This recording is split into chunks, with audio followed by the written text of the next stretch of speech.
Translational motion.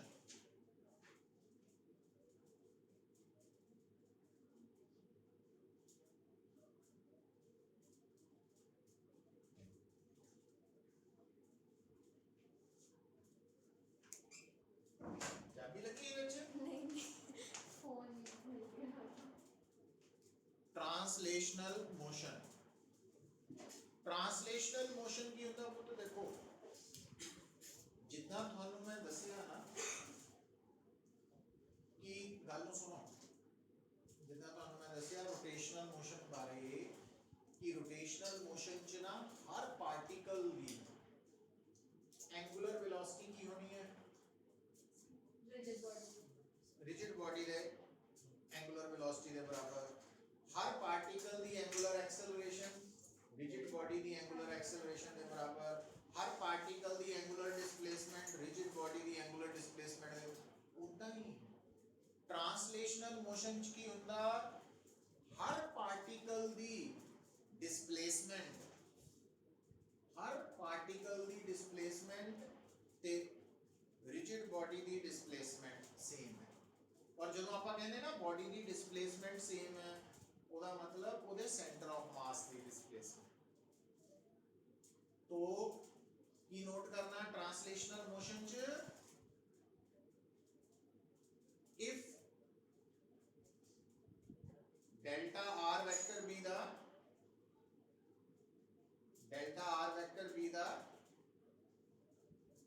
displacement of center of mass of rigid body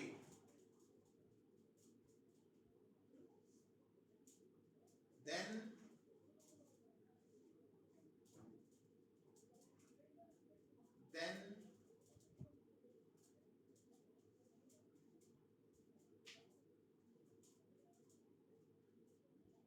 displacement of each constituent particle will also be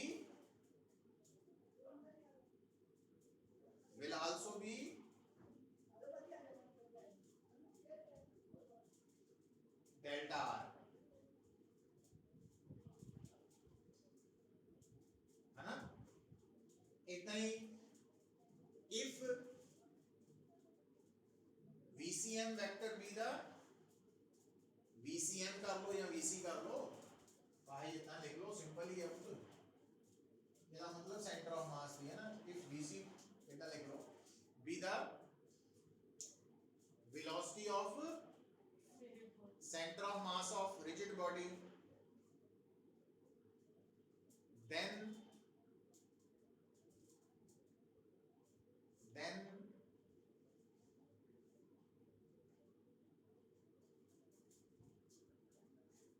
velocity of each constituent particle will also be VC, है ना? एक केड़े motion की पहचान है? हाँ, और इतना ही।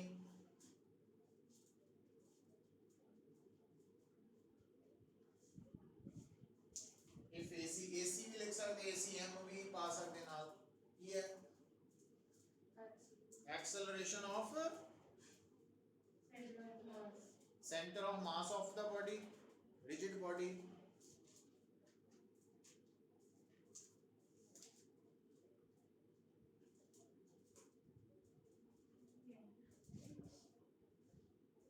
then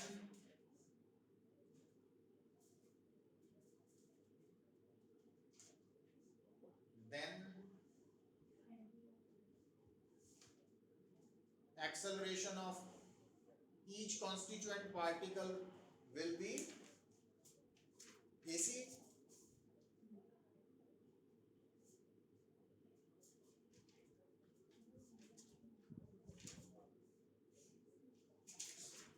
पता लग गया?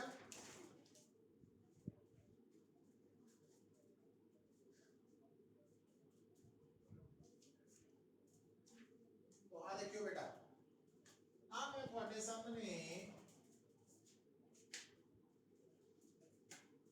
एक रिजिड बॉडी ड्रॉ करती है।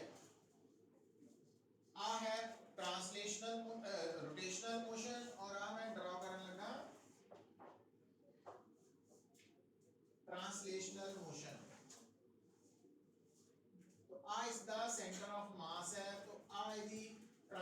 रोटेशनल मोशन करके वेलोसिटी है vc।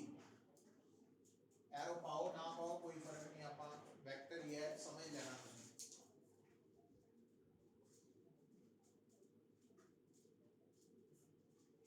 तो मैं इहदे ऊपर कितने पॉइंट सिलेक्ट कीते हैं बेटा, a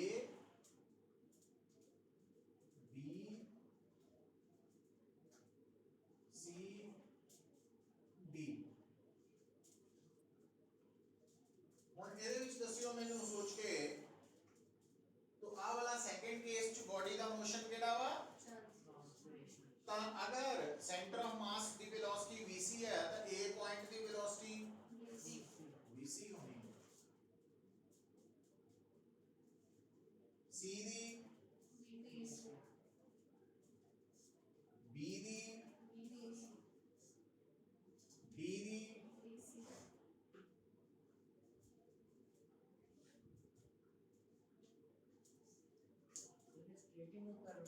हाँ वेलोसिटी सेम है, मतलब मैग्नीट्यूड डायरेक्शन केड़ा पुत्र ट्रांसलेशनल, जेड़ा प्योर ट्रांसलेशनल मोशन है ਉਹਦੇ ਵਿੱਚ वेलोसिटी डिस्प्लेसमेंट सेम है, पर वो भी दो तरह ਦਾ ਹੁੰਦਾ, ਇੱਕ ਹੁੰਦਾ रेक्टिलिनियर, रेक्टिलिनियर मतलब सीधा, ਇੱਕ ਹੁੰਦਾ कर्वलिनियर along curved path, दोनों पॉसिबल होंगे।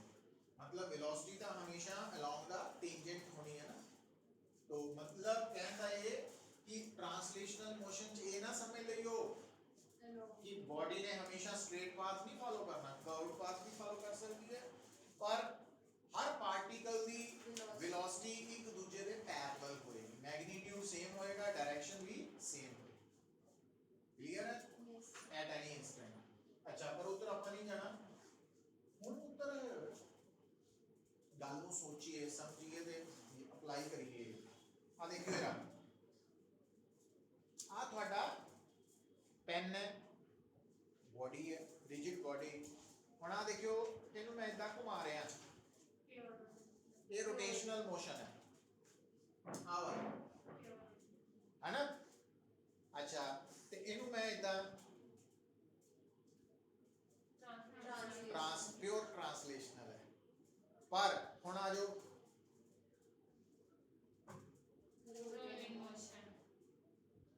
ਇਹਦੇ ਚ ਕੀ ਹੋ ਰਿਹਾ, रोटेशन भी हो रहा ते मतलब गल नूं समझो ना, पहला कला ये रोटेशन है, उत्थे घूमी जा रहा ते जेनू तुसी रोलिंग कहने आ, रोटेशनल और ट्रांसलेशनल इन्हां दोनों दा कॉम्बिनेशन है बेसिकली, है ना, कॉम्बिनेशन है। इन्हू हुण कितना चेक कर सकते हैं, देखो हुण जिद्दां तुहाडे कोल साइकिल है, जे साइकिल है ना, मोटरसाइकिल स्कूटर नाल भी हो सकता, पर वो थोड़ा काम मुश्किल है, तो साइकिल दे है ना, आपां साइकिल स्टैंड लगाता, स्टैंड लगाने तो बाद साइकिल दा रियर व्हील ऊपर उठ जाता ना, उस तो बाद तुसी पैडल घुमाई जाओ साइकिल दा, वो जेड़ा पिछला व्हील है उत्थे घूमी जाना, वो केड़ा मोशन है, रोटेशनल मोशन, रोटेशनल। अच्छा फिर साइकिल वाली एग्जांपल बेस्ट रहेगी, हम पता क्या करना, ब्रेक्स नु पूरा टाइट कर देना है चंगी तरह, ताकि पिछला व्हील बिल्कुल भी घूम ना सके। पूरियां ब्रेक्स लगाने तो बाद है टाइट करने तो बाद हुन स्टैंड उतारता, ते स्टैंड उतारन तो बाद हुन साइकिल नु अगे लेके जाना, हुन कल्ले वाली नहीं पॉसिबल होना, क्योंकि स्लाइडिंग फ्रिक्शन आएगी ना, तो किसी ने कहना धक्का लाओ, तो हुन ओदा पिछला व्हील घूमना नहीं है, पिछला व्हील इधर चलना, केड़ा मोशन ट्रांसलेशनल। ते हुण तीसरा केस की है, दोनों को मिला के रोलिंग ले आइए, तो साइकिल दी ब्रेक्स नु खत्म करता, बंद करता, मतलब ब्रेक्स नहीं लगाइयां, खोलतियां, तो उस तो बाद आपां पैडल मार के जाना शुरू करता, तो हुण वो जेड़ा व्हील है वो रोलिंग मोशन च आ गया, दोनों का कॉम्बिनेशन। तो रोटेशनल मोशन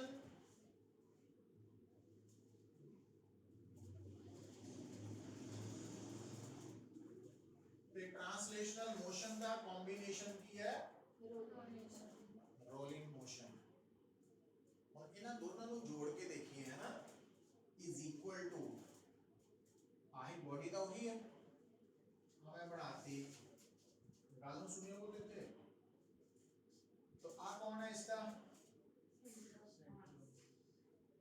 ਹੁਣ ਸੋਚ ਕੇ ਦੇਖੋ ਜਦੋਂ ਕੱਲਾ ਰੋਟੇਸ਼ਨਲ ਮੋਸ਼ਨ ਸੀ ਪਿਓਰ ਤਾਂ centre of mass the velocity ਕਿੰਨੀ ਸੀ ਤੇ ਜਦੋਂ ਟ੍ਰਾਂਸਲੇਸ਼ਨਲ ਹੈ ਤਾਂ VC ਤੇ ਜਦੋਂ ਰੋਲਿੰਗ ਹੈ ਤਾਂ VC ਦੋਨਾਂ ਦੀ ਜੋੜ ਐਡ ਹੋ ਜਾਣੀ ਵੈਕਟਰ ਸਮ तो की बनना VC क्योंकि यहाँ का जीरो ही है और आ वाला VC है और आ जाओ A ते A वाल ध्यान दो रोटेशनल करके A दी वेलोसिटी कितनी है ते ट्रांसलेशनल करके A दी तो फिर रोलिंग च क्योंकि दोनों वेलोसिटी सेम डायरेक्शन च है तो वेक्टर सम जो लेना टोटल वेलोसिटी कटनी है हां तो की बन जाना ओमेगा नहीं कि नहीं समझ आ रही गल आराम नाल करन वाली गल है जल्दबाजी नहीं किसी कोई भी टाइम कोई गल नहीं एक दिन फालतू लग जाओ पर इनको समझ लो हुन बी ते आ जाओ माइनस सब्ट्रैक्ट इसमें बड़ा छोटा हां वो कोई गल नहीं होती तो आपा मान लेने हैं let VC greater than omega r है ना तो net velocity b the VC वाली डायरेक्शन में होगी ओमेगा माइनस हां तो आ बन जानी है VC माइनस ओमेगा ओमेगा है ना हाँ जी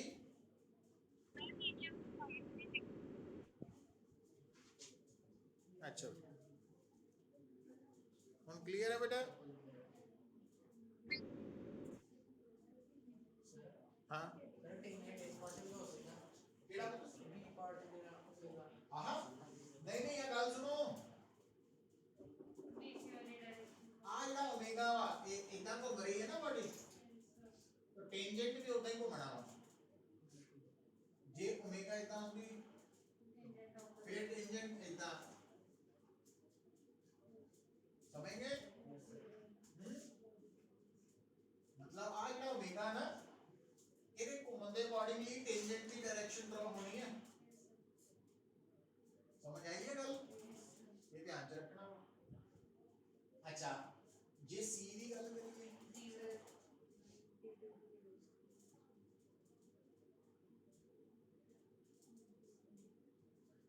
नहीं 90 है तो ओमेगा r ते VC 90 डिग्री है एडिशन दसी है under root a square plus b square है ना ते वो डायग्राम च डायरेक्शन कितना दसनी है पैरेललोग्राम बनाओ पैरेललोग्राम नहीं पीछे करना ਤੁਹਾਡਾ ओमेगा r है ना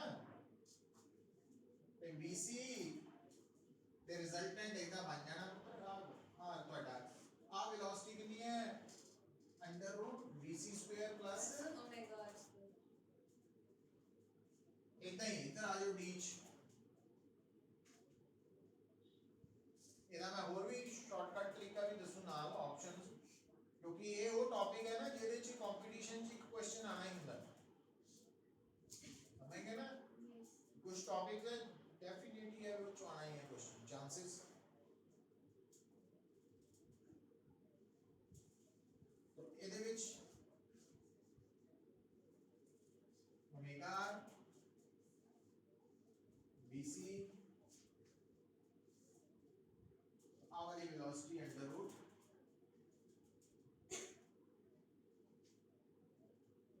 है ना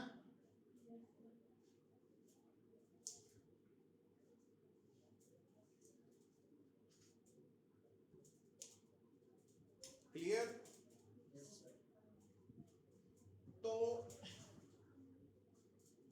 हुन गल सुनो पुत्र जेडी बॉडी रोल करती है ना रोल रोल कर रही है तो आ वो सरफेस है जिहदे ऊपर बॉडी रोल कर रही है की कर रही है रोल आ वो सरफेस है जिहदे ते बॉडी रोल कर रही है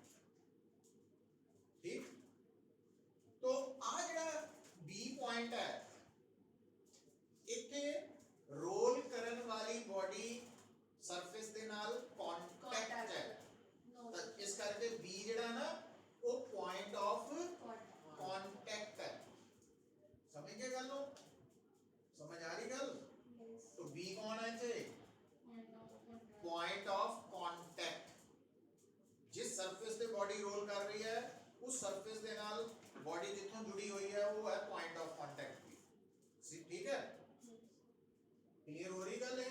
Yes, sir. अच्छा हम दोबारा सुनो गल,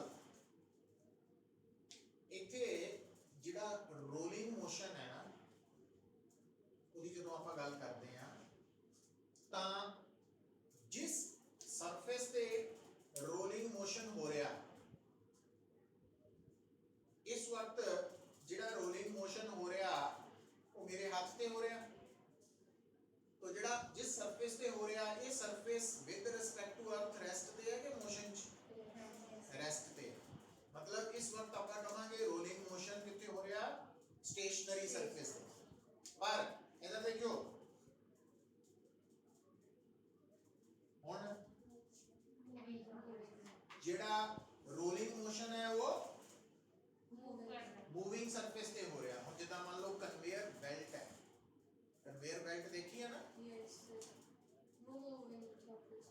कन्वेयर बेल्ट मूविंग सरफेस ही है। तो जितना गन्ने का रस पी रहा होती बेल्ट चल रही है वो कन्वेयर बेल्ट ही है ना? या एयरपोर्ट्स पे जाइए तो उत्थे लगेज ਲਈ ਜਿਹੜੀ ਹੈ ਉਹ कन्वेयर बेल्ट ही है, ਉਹਦੇ ਉੱਪਰ बॉडी रोल कर रही है, तो वो मतलब वो जिस सरफेस पे मूव कर रही है वो सरफेस मोशन च, मतलब जिस सरफेस पे रोलिंग मोशन हो रहा वो सरफेस रेस्ट ते भी हो सकता, मोशन च भी हो सकता। ठीक है, पर हुण जेहड़ी मैं गल करन लगा पुत्तर हैडिंग लिखो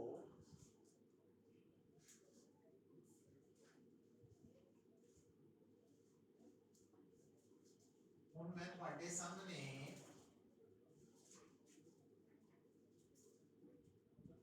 सब तो पहला ड्रॉ कर रहा हूं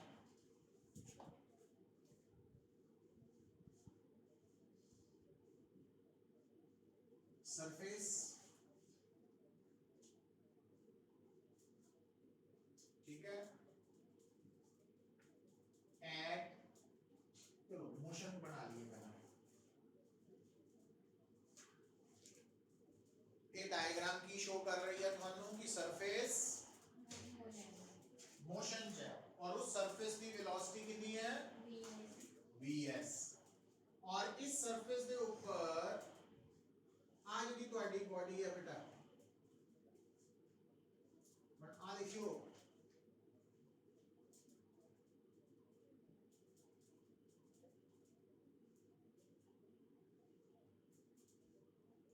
केड़ा मोशन हो रहा,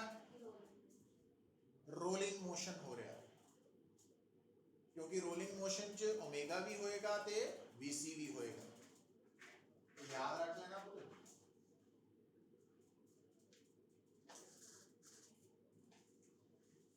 हुण आ कौन पॉइंट ऑफ कांटेक्ट है, पॉइंट ऑफ कांटेक्ट की वेलोसिटी कितनी सी अपनी vc माइनस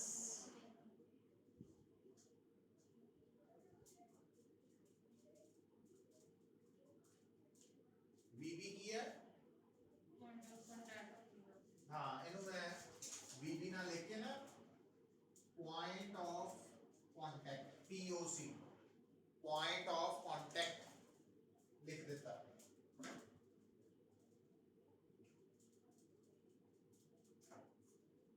लिखता हुण पुत्र सोच के देखो, ध्यान दियो जेडी रोलिंग मोशन है ना वो बेसिकली तीन तरह नाल डिस्कस हुंदा, आपां दा एक नाल ही करना, एक हुंदा रोलिंग मोशन विदाउट स्लिपिंग, दूसरा है rolling motion with forward slipping, तीसरा है बेटा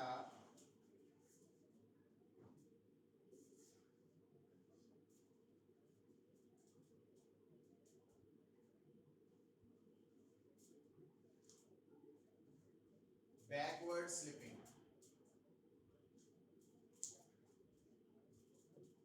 ठीक है।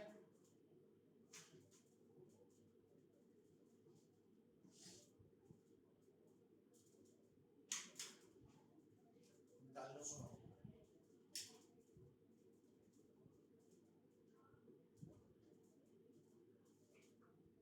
हुण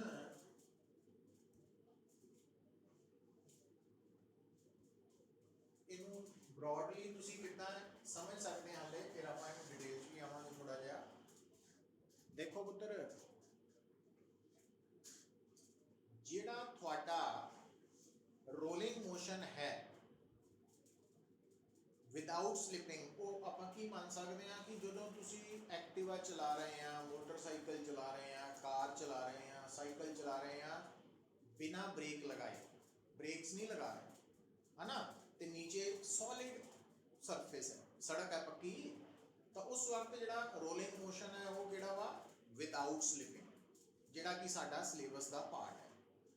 ਪਰ ਅਗਰ ਮੰਨ ਲਓ ਤੁਸੀਂ ਐਕਟਿਵਾ ਚਲਾਉਂਦੇ ਵਕਤ ਹਲਕੀ ਜਿਹੀ ਬ੍ਰੇਕ ਲਗਾਤੀ, ਹਲਕੀ ਜਿਹੀ, ਉਹਦੇ ਨਾਲ ਕੀ ਹੋਏਗਾ, ਜਿਹੜਾ ਟਾਇਰ ਹੈ ਨਾ ਐਕਟਿਵਾ ਦਾ, वो पूरी तरह नाल फ्रीली नहीं घूम पाएगा, ब्रेक लगी है ना हल्की, वो सड़क के ऊपर थोड़ा थोड़ा स्किड भी करेगा, रोल तक आ ही गया पर वो पूरी तरह नाल नहीं रोल करेगा, वो हो जाता वा रोलिंग विद फॉरवर्ड स्लिपिंग। और तीजा की है बैकवर्ड स्लिपिंग।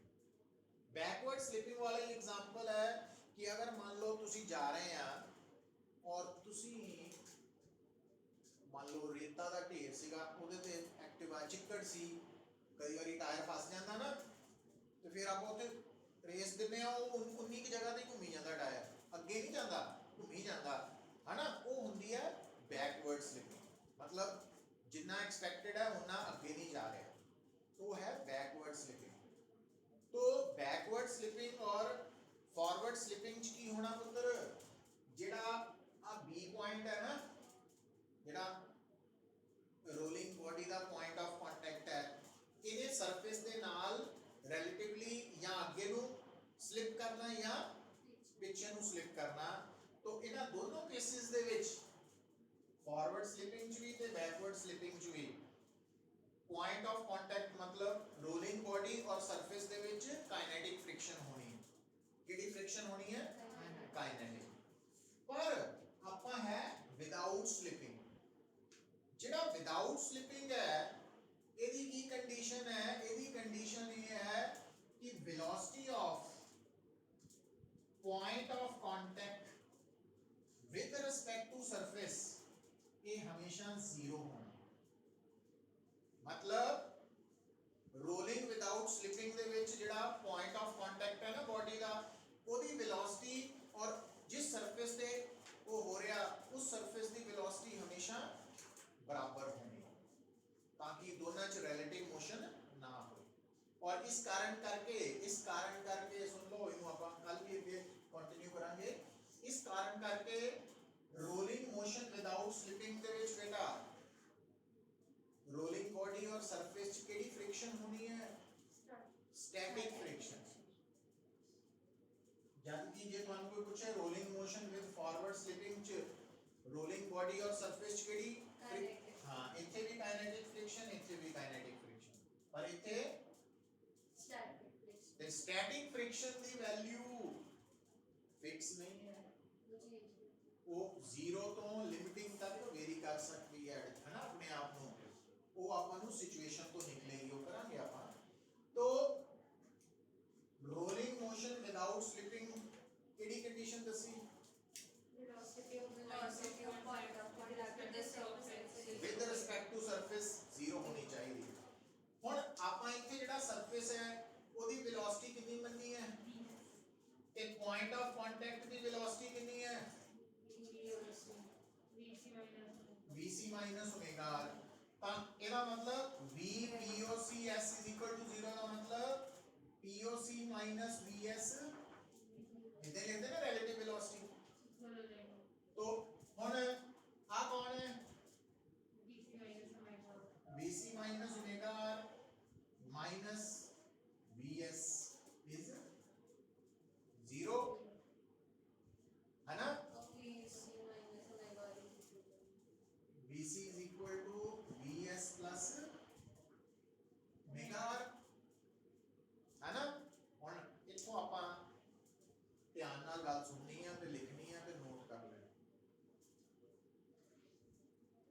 ਆਈਡੀਆ ਹੋਇਆ ਅੱਜ? Yes. ਧਿਆਨ ਦਿਓ ਪੁੱਤਰ ਗੱਲ ਦੇਖੋ, ਇਹ ਜਿਹੜੀ ਆਪਾਂ ਕੰਡੀਸ਼ਨ ਨਿਕਾਲੀ ਹੈ ਰੋਲਿੰਗ ਮੋਸ਼ਨ ਵਿਦਆਊਟ ਸਲਿਪਿੰਗ ਦੀ ਹੈ, ਪਰ ਕਿਹੜੇ ਸਰਫੇਸ ਤੇ? ਜਿਹੜਾ ਸਰਫੇਸ ਆਪ ਖੁਦ ਵੀ ਮੂਵ ਕਰ ਰਿਹਾ, ਕਿੰਨੀ ਵੈਲੋਸਿਟੀ ਨਾਲ? Yes. ਇਹ ਜ਼ਿਆਦਾਤਰ ਕੇਸਿਸ 'ਚ ਸਾਡਾ ਕੀ ਹੋਣਾ ਪਤਾ? Surface. ਸਟੇਸ਼ਨਰੀ। ਲਿਖੋ ਹੁਣ ਸਪੈਸ਼ਲ ਕੇਸ ਲਿਖੋ ਅੰਡਰਲਾਈਨ ਕਰਕੇ, मतलब ये साढ़े सामने रहना ज्यादातर।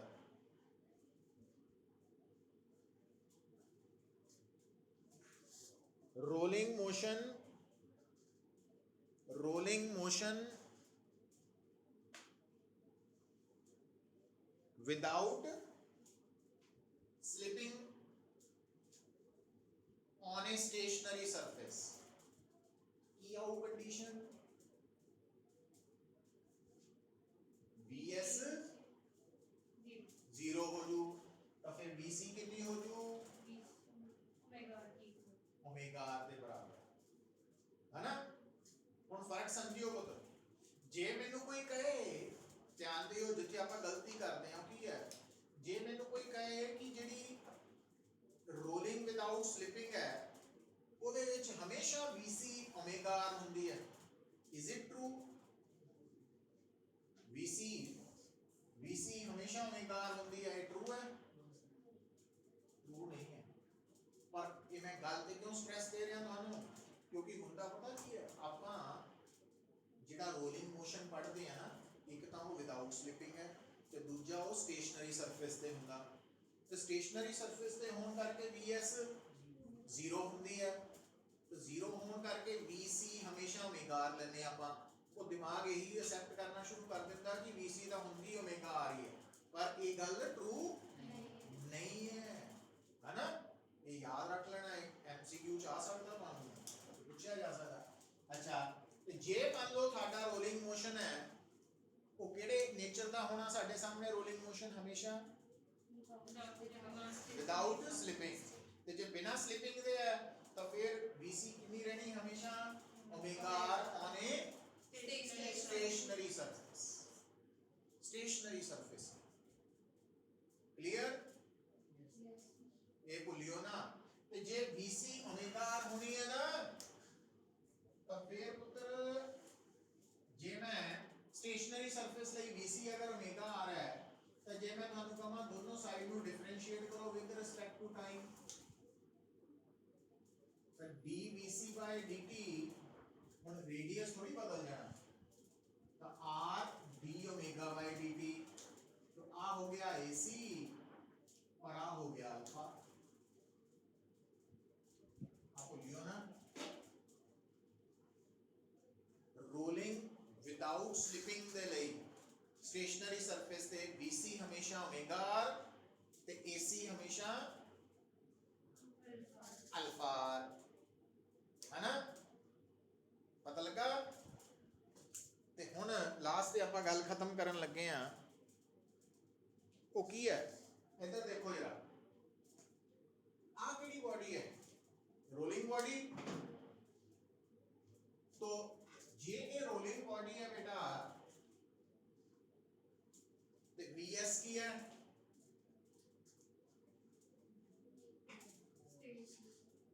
Zero, stationery. आ रोलिंग बॉडी है और ਇਹਦਾ रोलिंग मोशन हो रहा स्टेशनरी सरफेस ਤੇ, ਤਾਂ B point the velocity, point of contact the velocity कितनी होगी? ये नहीं पता लगा? क्यों? क्योंकि आप प्रूव कर लिया rolling motion on stationary surface च BC की होगा ओमेगा R दे बराबर, तो आ जीरो हो गया। ते आ जेड़ा पॉइंट है टॉप मोस्ट पॉइंट है, ਇਹਦੀ वेलोसिटी कितनी हो?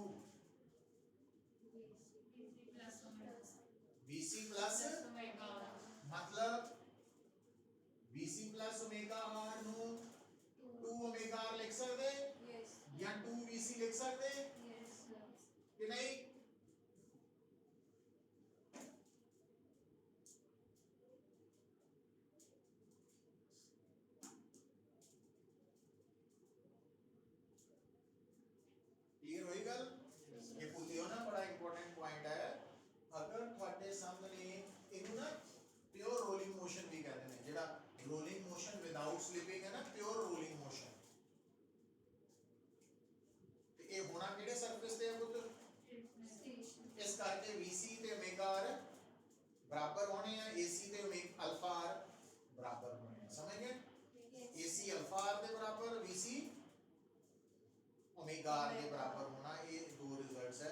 rolling motion without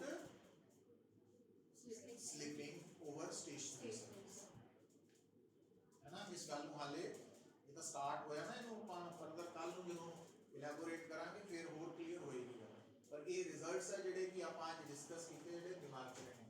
ਅੱਛਾ, ਹੁਣ ਇੱਥੇ ਆਪਾਂ ਗੱਲ ਖਤਮ ਜਿੱਥੇ ਹੋ ਰਹੀ ਹੈ ਕਿ ਅਗਰ ਤੁਹਾਡੇ ਸਾਹਮਣੇ ਕੋਈ ਵੀ ਬੋਡੀ ਰੋਲ ਕਰ ਰਹੀ ਹੈ ਵਿਦਆਊਟ ਸਲਿਪਿੰਗ, और एक गल मैं बार बार कह रहा हाँ, रोटेशनल मोशन च कोई भी बॉडी मतलब रिजिड बॉडी, रोलिंग मोशन मतलब रिजिड बॉडी का तो है ही है विदाउट स्लिपिंग, है ना। ते सरफेस भी हाँ, जिथे सरफेस मोशन च होएगा उत्थे स्पेशली बोलिया जाएगा, पर वो होना नहीं, मतलब 99.99% केसेस च स्टेशनरी रहना सरफेस, ठीक है। पर ਜਿਹੜੀ ਗੱਲ याद रखने वाली है एक कि VC हमेशा ओमेगा r के बराबर नहीं होता हर केस ये कोई परमानेंट कंडीशन नहीं है, सिर्फ स्टेशनरी ਲਈ है ना। इदां ही AC भी हमेशा अल्फा r के बराबर नहीं होता ना, वो भी। अच्छा, और आ ਜਿਹੜਾ पॉइंट मैं जिथे रिपीट कर रहा ਤੁਹਾਨੂੰ कि ਜਿਹੜਾ टॉप मोस्ट पॉइंट है ਉਹਦੀ वेलोसिटी सेंटर ऑफ मास नालों की होगी डबल होगी, ते लोअर मोस्ट पॉइंट भी जीरो।